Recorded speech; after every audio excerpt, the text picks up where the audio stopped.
Hello everybody, welcome to my YouTube channel. Today I am discuss about biology. आज आपसे मैं एक biology का लेक्चर डिस्कस करने जा रहा हूं जो आपके हर कॉम्पिटेटिव एग्जाम के लिए मोस्ट इंपॉर्टेंट। चाहे आप कोई भी एग्जाम दे रहे हो, SSC, CGL, railway, NTPC, UPSC, चाहे कोई भी एग्जाम दे रहे हो, हर कॉम्पिटेटिव एग्जाम में आपके ये पूछे जाते हैं।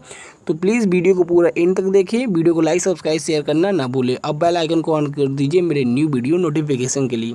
चलिए डिस्कस करते हैं, लेक्चर की ओर चलते हैं।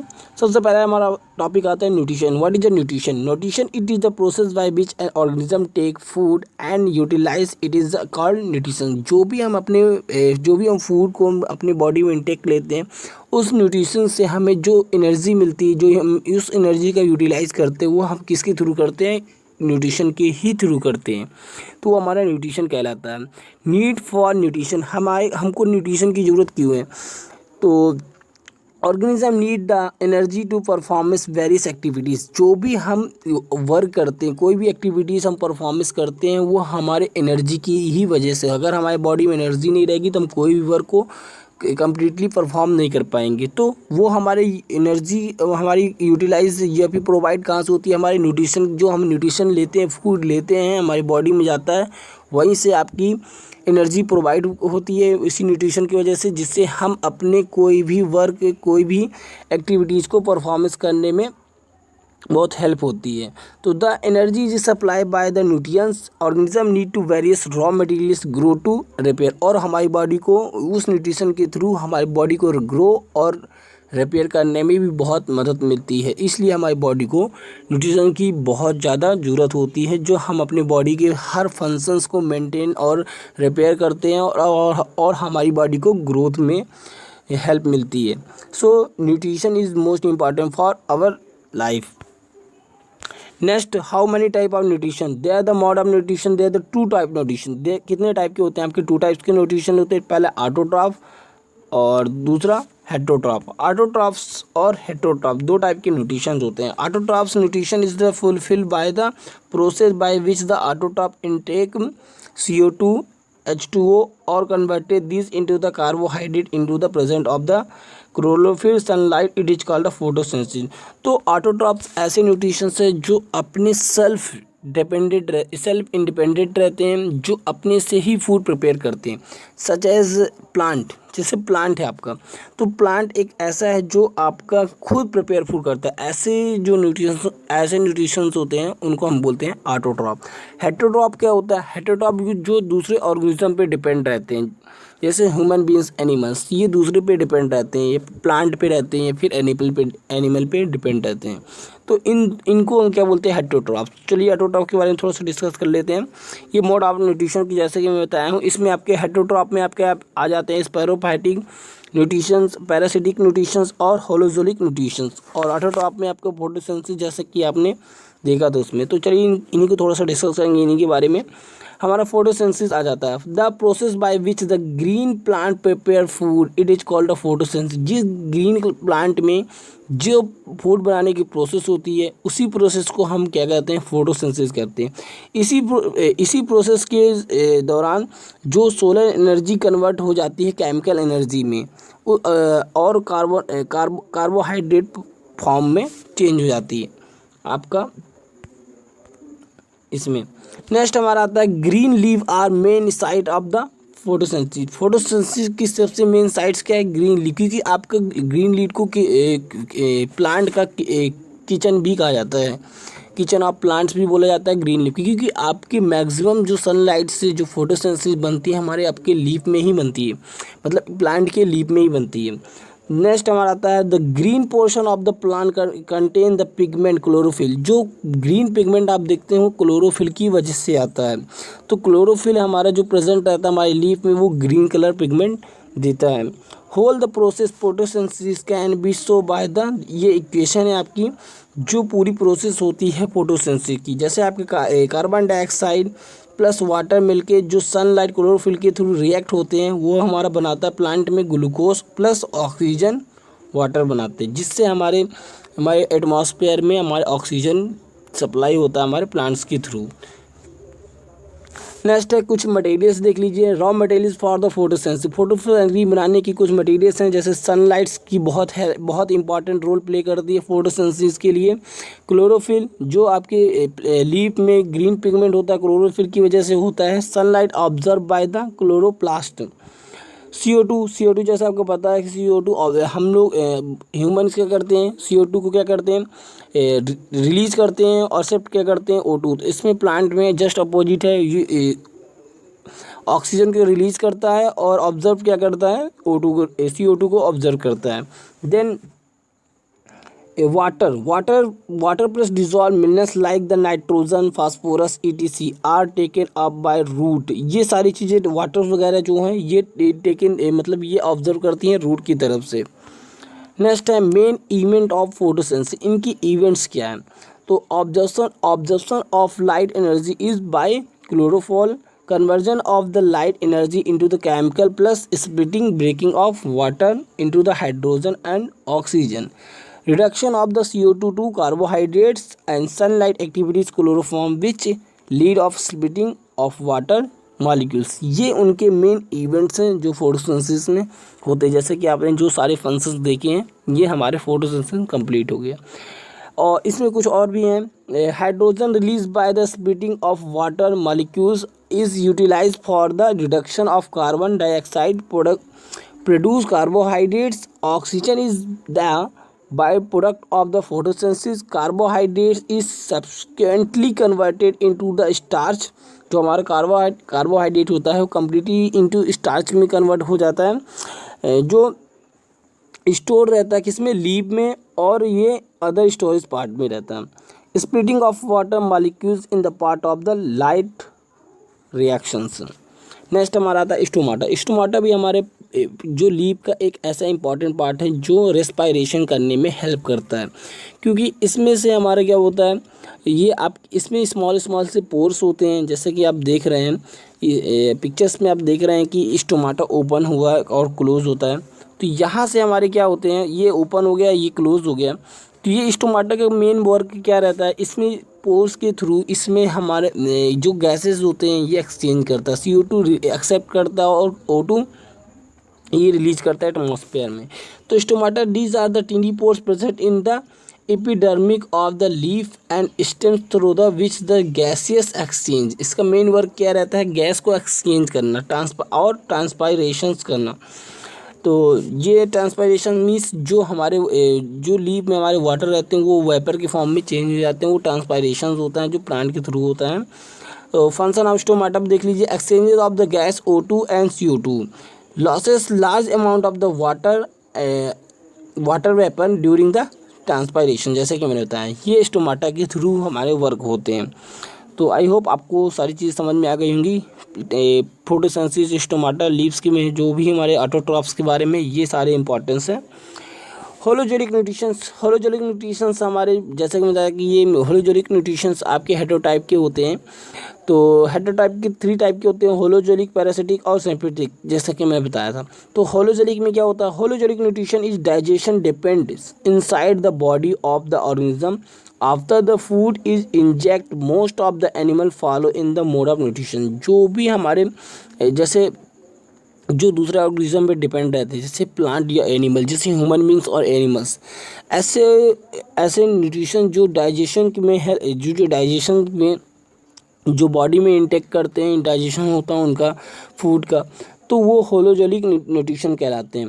पैरासिटिक्स के न्यूट्रिशन क्या होते हैं, पैरासिटिक्स में क्या होता है, the organism which live inside और outside another organism host just like a host derive the nutrition from the known as the parasites। this type of mode of nutrition parasitics। जैसे आपका कोई भी ऑर्गेनिज्म है वो इनसाइड और outside जो living organism होता है वो उनको अपना न्यूट्रिशन बनाता है उनके थ्रू। जैसे आपका कसकटा और टिक, ये हमारे एग्जाम्पल हैं पैरासिटिक न्यूट्रिशंस के, जो वो मोड ऑफ न्यूट्रिशन में चेंज करते हैं। नेक्स्ट हमारा आता है स्पैरोफाइटिक न्यूट्रिशन। स्पैरोफाइटिक न्यूट्रिशन क्या होते हैं, स्पैरोफाइटिक न्यूट्रिशन इट इज़ और ये डिके और डेड एनिमल्स को अपना न्यूट्रिशन बनाते हैं, जैसे फंगी है ना। तो इनके बारे में देख लेते हैं Spirophytic nutrition is organism secretion to the digestive juice on the food. The food is digested while is it still to be inject. Digestive food is the injected by the organism. All the decomposers follow spirophytic nutrition. जितने भी decomposer और decay और dead और decay animal से अपने nutrition को ये क्या करते हैं, ऑब्जर्व करते हैं। ये हमारे ऐसे न्यूट्रिशंस हमारे स्पैरोफैटिक न्यूट्रिशन कहलाते हैं। नेक्स्ट हमारा आता है nutrition of the amoeba. Amoeba is the unicellular animals. Amoeba एक यूनिसेलुलर एनिमल्स है क्योंकि इसमें न्यूक्लियस मेम्ब्रेन एब्सेंट रहता है। और which the follow the holozoic mode of nutrition, ये भी फॉलो करता है होलोजोलिक न्यूट्रिशन क्योंकि ये भी एक यूनिसेलुलर एनिमल्स है। Hologic nutrition, it is the digestion of the food follow after the injection of food. Thus the digestion take place inside by the body of organism. Hologic nutrition happen in 5 steps. ये हमारा होलोजोलिक जो nutrition होता है ये 5 step पे depend करता है।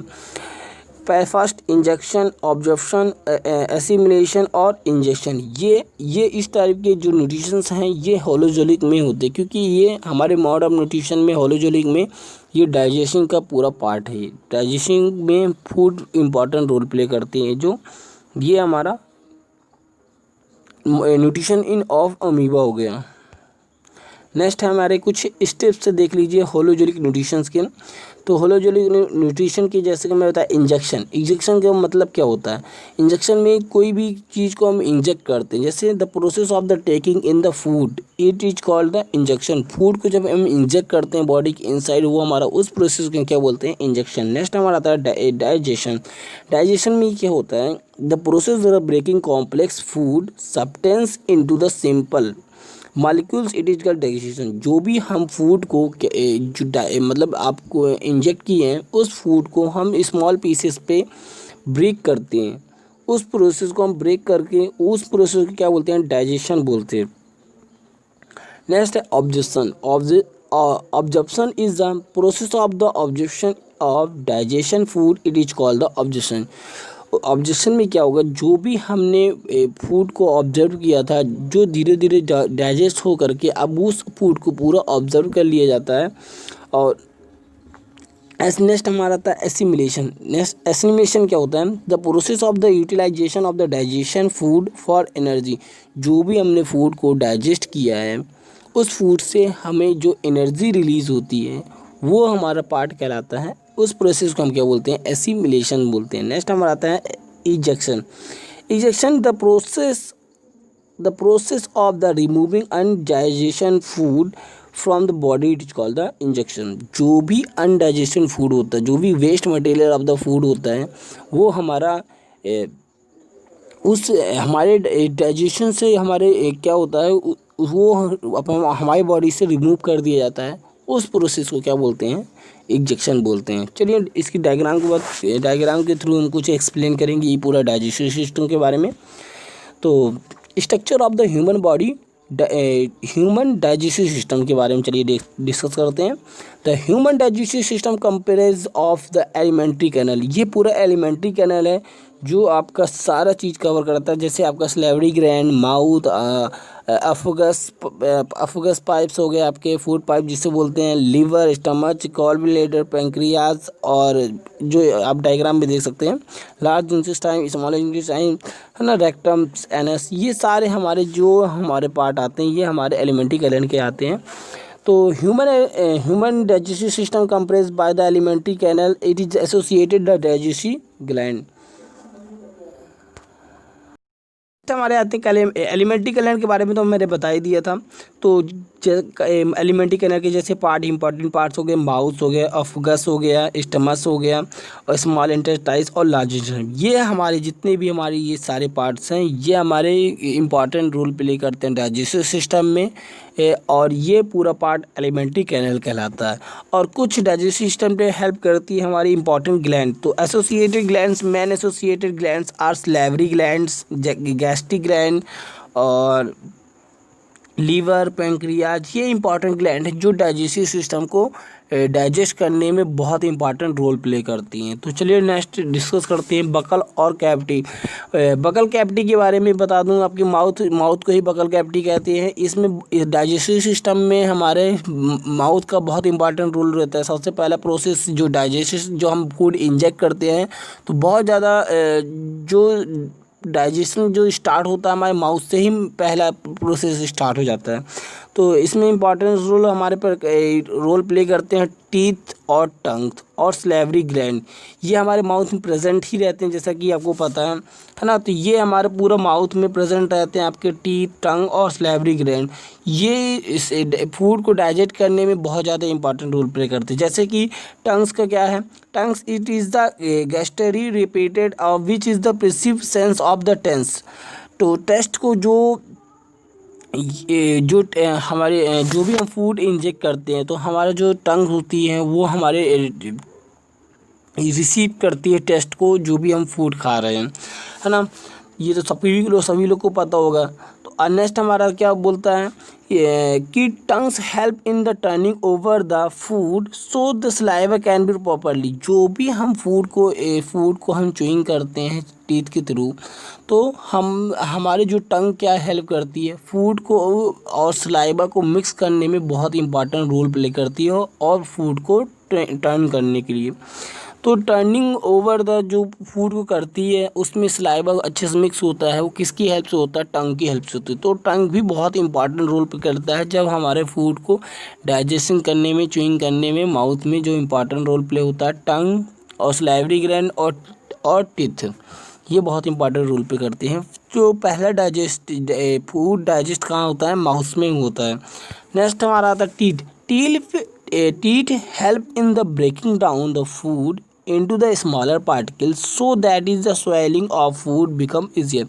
जैसे कि हमने फूड इंजेक्ट किया, तो जब हम फूड को टीथ के थ्रू हम च्यूइंग करते हैं तो हमारे जो फूड पार्टिकल्स होते हैं, जो बहुत छोटे छोटे पार्टिकल्स हो जाते हैं, जो स्वैलिंग करने में जो स्वैलिंग ऑफ फूड है वो ईजियर हो जाती है। अब जो हम स्टमक में जो फूड जाता है वहाँ पे डाइजेशन करने में ईजियर हो जाता है। इसलिए बोला जाता है कि कितना भी फूड हो तो हमको अच्छे से चबा कर ही खाना चाहिए, क्योंकि आपका एक प्रोसेस थोड़ा सा ईजियर हो जाती है। नेक्स्ट हम आता है they are the 4 type of the teeth in human beings. हमारे ह्यूमन बींग्स में 4 टाइप के होते हैं। पहले इंसीजर टीथ। इंसीजर के लिए किसके काम में आता है, जो हमारे फ्रंट में होते हैं टीथ, वो हमारे कटिंग के काम में आते हैं, कटिंग ऑफ फूड। नेक्स्ट हमारा सेकंड आता है canine. Canine teeth are use the tearing of food for cracking hard substance. जैसे आप शुगर केन आप साइड वाले से खाते हैं ना, तो जो आपने लॉयन के जो टीथ देखा होगा साइड में जो बड़े बड़े होते हैं, वो कैसे टीथ है, कैनिन टीथ कहलाते हैं। नेक्स्ट है premolars are use to the course of the grading of food और molar are use to find the grading of food. जो भी हम फूड को ग्रेडिंग करते हैं, च्यूइंग करते हैं, चबाते हैं अच्छे से, तो हम मोलर और प्री मोलर की हेल्प से हम फूड को अच्छे से च्यूइंग करके इसको स्मॉल पीसेस में, पार्टिकल में कन्वर्ट कर पाते हैं। तो ये कुछ इंपॉर्टेंट रोल प्ले करती हैं। टीथ बहुत ज़्यादा इंपॉर्टेंट रोल प्ले करती है, क्योंकि आपके फूड को ईजियर करती है डाइजेस्ट करने में, माउथ से ही हमारा होता है। अगर अच्छे से आप च्यूइंग करके खाएंगे तो आपको डाइजेशन में आपका उतना ज़्यादा प्रॉब्लम नहीं होगी। तो एक ईजियर हो जाता है आपके, जो अगर आपने जो भी फूड खाया है उसको अच्छे से प्रॉपर तरीके से चबा कर खा रहे हैं, है ना, और सलाइवा उसमें मिक्स हो रहा, तो वो सलाइवा, टीथ और इन सभी प्रोसेस से आपका डाइजेशन में बहुत ज़्यादा हेल्प मिलती है, आपकी जो पहली प्रोसेस होती है। नेक्स्ट आता है सलेवरी ग्लैंड। तो सलेवरी ग्लैंड में आपका सिलिकेट होता है, आपका क्या, सलाइवा। जो सलाइवा आपका एक जूसी टाइप का है, जो आपके फूड को मिक्स हो करके उसको डाइजेशन करने में हेल्प कराता है। तो saliva make a food slippery which is to make to easy to swallow of food. Saliva also contain the enzyme salivary. सलाइवा में एक एंजाइम सलाइवरी स्टोर होता है, मतलब उसमें रहता है, जो आपके ptyalin saliva analyse digestive starch into the converted into the sucrose. जो आप कार्बोहाइड्रेट लेते हैं उसको क्या करते, उसको स्टार्च, वो कार्बोहाइड्रेट आपके स्टार्च फॉर्म में रहता है, उसको कन्वर्ट कर देती है सैक्रोज माल्टोज में। तो आपका जो मैंने बताया था कार्बोहाइड्रेट, आपका डाइजेशन कहाँ से स्टार्ट हो जाता है, माउथ से स्टार्ट हो जाता है, क्योंकि आपके बार बार एग्जाम में भी ये क्वेश्चन आ चुका है, तो याद रखिएगा। नेक्स्ट हमारा था, जैसे मैंने प्रोसेस बताया था, माउथ हो गया, माउथ के बाद हमारा टीथ हो गया और टंग हो गया, और इन सब चीज़ों से हमारा जो हमारा इस सब चीज़ से, अब इसके बाद हमारे ग्लैंड में, जैसे मैं बताया था, माउथ से क्या करते हैं हम, माउथ से हम लोग क्या करते हैं, फूड को इनटेक करते हैं। टीथ से हम क्या करते हैं, च्युइंग करते हैं और ग्रेडिंग ऑफ फूड करते हैं। और टंग को क्या करते हैं, रोलिंग टर्निंग करते हैं, और आपको टंग से टेस्टिंग का पता चलता है फूड का। और स्लाइवरी ग्लैंड से हम क्या करते हैं, स्वाइलिंग और पुशिंग्स और throw the food of the secretion salivating और मस्कस। स्टार्च, स्टार्च जो सलाइवा में जो एमाइलेज होता है वो कन्वर्ट कर देता है किसी में, माल्टोज शुगर में कन्वर्ट करते हैं, जो हमारा स्टार्च होता है। नेक्स्ट आता है हमारा स्टमच। स्टमच एक जे शेप का होता है, आपने सभी लोग पिक्चर्स तो वगैरह देखा होगा। तो स्टमच एक जे शेप का होता है और एक हॉलो टाइप का होता है। तो stomach it is the big like the organ, highly muscular walls of the stomach help in the turning of the food. जैसे आपका माउथ से आपका जो फूड होता है वो आपके डाउन साइड जाता है और फोकस पाइप के थ्रू किस में डायरेक्ट आ जाता है, स्टमक में आ जाता है।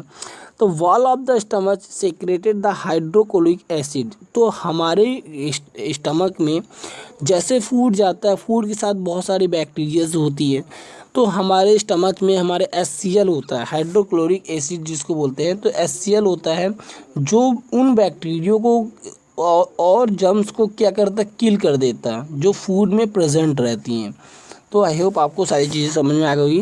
तो ये गैस्ट्रिक जूस में ही रहता है, हमारे स्टोर रहता है, हमारे स्टमक में ही रहता है। गैस्ट्रिक जूस हमारे जो डाइजेशन करने में हेल्प होती है। तो move over the make the medium inside the stomach as acid, the acid medium is necessary to gastric enzyme to work. जो हमारा डाइजेशन, फूड को डाइजेशन करने में हेल्प करता है, हमारा कौन सा, गैस्ट्रिक एंजाइम टू वर्क में, हमारा जो गैस्ट्रिक जूस होता है हमारे स्टमक में।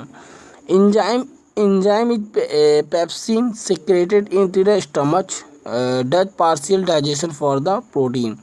जो प्रोटीन को डाइजेशन होता है, किसके थ्रू होता है, कौन सी एंजाइम के थ्रू, तो पेप्सिन हमारे स्टमक में स्टोर होता है, उसी के थ्रू हमारा प्रोटीन को डाइजेशन करने में हेल्प होती है। नेक्स्ट होता है मस्कस। मस्कस भी हमारे आपके स्टमक में ही रहता है, secreted by the walls of the stomach. ये हमारे वॉल्स में होता है, जैसे कि आपने स्टमक के वॉल्स में होता है, वहीं से आपका ये, वहीं पे आपका स्टोर रहता है ये। तो stomach cells the inner inlining of the stomach from the getting damage और फ्रॉम द हाइड्रोक्लोरिक एसिड। तो जो स्टमच होता है वो उस पर एक गैस्ट्रिक ग्लैंड होती है, जहाँ पे सीक्रेट होता है गैस्ट्रिक जूस करेट। तो आपकी डाइजेस्टिव के लिए बहुत इंपॉर्टेंट रोल प्ले करती है आपकी गैस्ट्रिक जूस। जैसे गैस्ट्रिक जूस में आपका क्या रहता है, पेप्सिन रहता है, जो आपके प्रोटीन को एंजाइम करने में हेल्प करता है, जो छोटे छोटे पार्ट्स में, जो पार्टिकल में ब्रेक डाउन करता है प्रोटीन्स को। और इसमें आपका गैस्ट्रिक जूस में आपका HCl रहता है, जो बैक्टीरिया को किल करता है, जो फूड के साथ बैक्टीरिया आते हैं। तो make the medium is acidic. Mucus क्या होता है, ये आपके स्टमक के वॉल में रहता है, जो प्रोटेक्ट करता है inner leaning of the stomach. I hope आपको सारी चीज़ समझ में आ गई होंगी। चलिए नेक्स्ट आता है स्मॉल इंटेस्टाइन।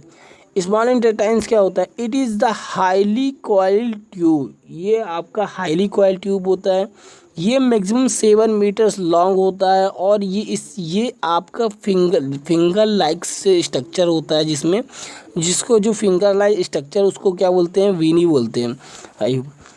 तो small intestine it is the longer than the larger intestine but the lumen is smaller than the large intestine, जैसा कि आपको मैंने बताया था कि जो आपका डाइजेशन जो फूड होता है वो आपके स्टमक के बाद डाइजेस्ट होने के बाद लास्ट प्रोसेस हमारी होती है जो आपका फूड कंप्लीटली डाइजेस्ट हो जाता है वो आपके स्मॉल इंटेस्टाइन में ही होता है।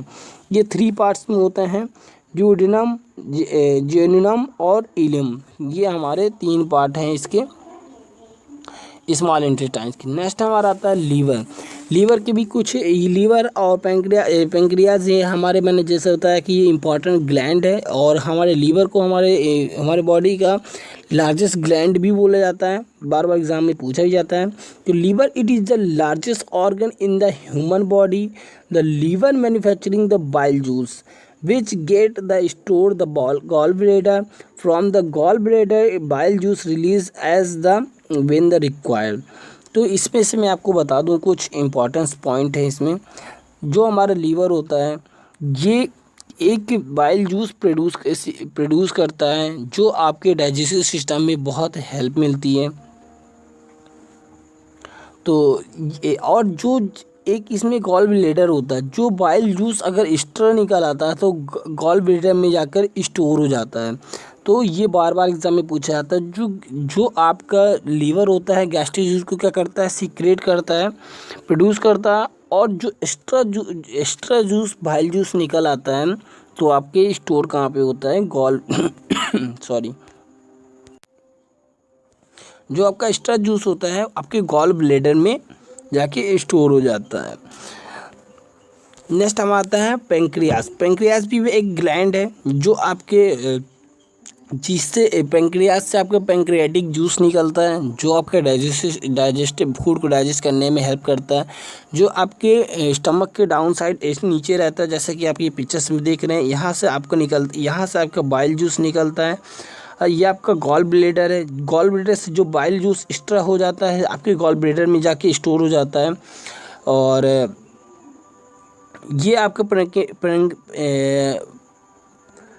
पेंक्रियास जूस जो निकलता है दोनों मिलकर के आपके कहाँ पे जाते हैं, स्मॉल इंटेस्टाइन से जाके कनेक्ट हो जाते हैं, जिसमें आपका स्मॉल इंटेस्टाइन में जो आपका फूड डाइजेस्ट होता है कम्प्लीटली वो आपके दोनों जूस आपके जो फूड है उनको डाइजेस्ट करने में बहुत इम्पॉर्टेंट, जो डाइजेस्ट करने में हेल्प करती हैं, बहुत इंपॉर्टेंट रोल प्ले करती हैं आपकी बाइल जूस और पेंक्रियाटिक जूस। तो आप आई होप आप याद रखिएगा इनको।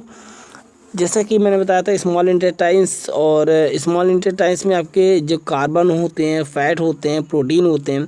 तो कार्बोहाइड्रेट की जो एंजाइम्स के एंजाइम होता हम इंजेक्ट करता है ग्लूकोज के थ्रू, फैट को इंजेक्ट करता है फैटी एसिड और ग्लाइकोरोल्स करते हैं, और जो प्रोटीन होता है वो अमीनो एसिड के थ्रू होता है एंजाइम। नेक्स्ट हमारा था स्मॉल इंटेस्टाइन में विली की होता है जो फिंगर लाइक स्ट्रक्चर होता है जो हेल्प करता है objection of the food into the blood. ये फिंगर लाइक स्ट्रक्चर होता है जैसे कि मैं बताया था। Receive the secretion from liver में आपका, जैसे कि लीवर से आपका सिक्रेट होता है, आपका जूस सिक्रेट होता है, बाइल जूस से होता है। और लार्ज फैट ग्लूकोज और पेंक्रियाटिक जूस में मैंने पेंक्रियाज में बताया था मैंने कि पेंक्रियाटिक जूस होता है जो ये आपके 2 फॉर्म में होता है, ट्रिप्सिन और लिपेज में।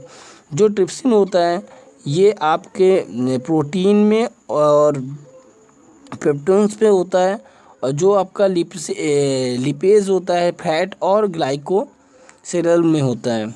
तो ये पूरा स्ट्रक्चर है जो आप देख सकते हैं।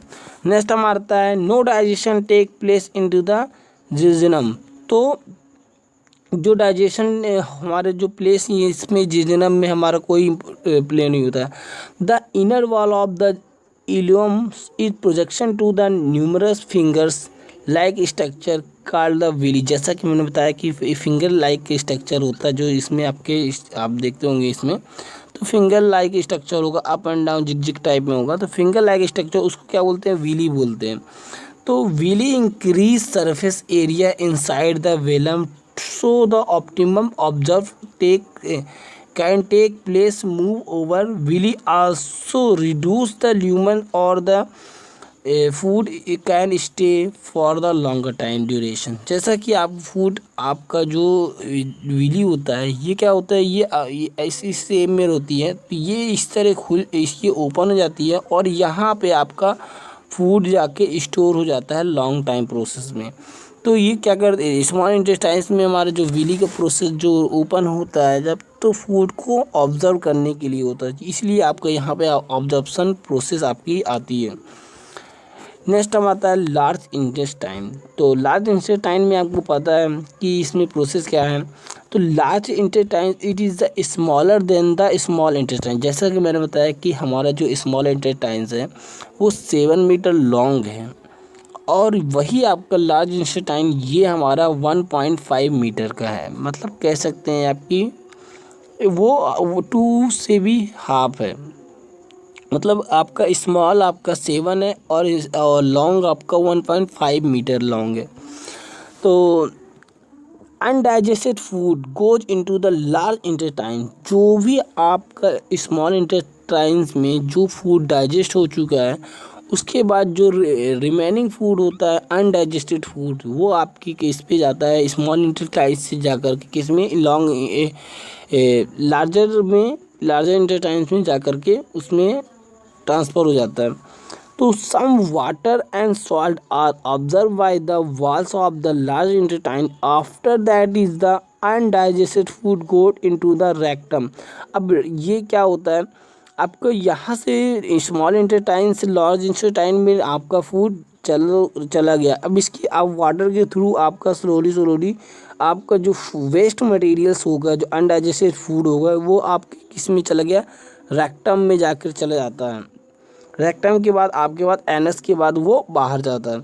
तो ये आपकी पूरी प्रोसेस है लार्ज इंटेस्टाइन। जैसा कि मैंने बताया कि आपका सबसे पहले आपको स्पाइस से आपका इसमें आता है, स्टमक में आता है, स्टमक में आपका फिर आपके इस लीवर और पेंक्रियास से जो जूस निकलते हैं वो बहुत ही इंपॉर्टेंट है, हेल्प करते हैं डाइजेशन में। इसके बाद आपका स्टमक के बाद आपका जाता है स्मॉल इंटेस्टाइन में। स्मॉल इंटेस्टाइन में हमारा फूड कम्प्लीटली डाइजेस्ट होने लगता है और अनडाइजेस्टेड फूड हमारे आ जाता है लार्ज इंटेस्टाइन में, जो आपके यहाँ से होते हुए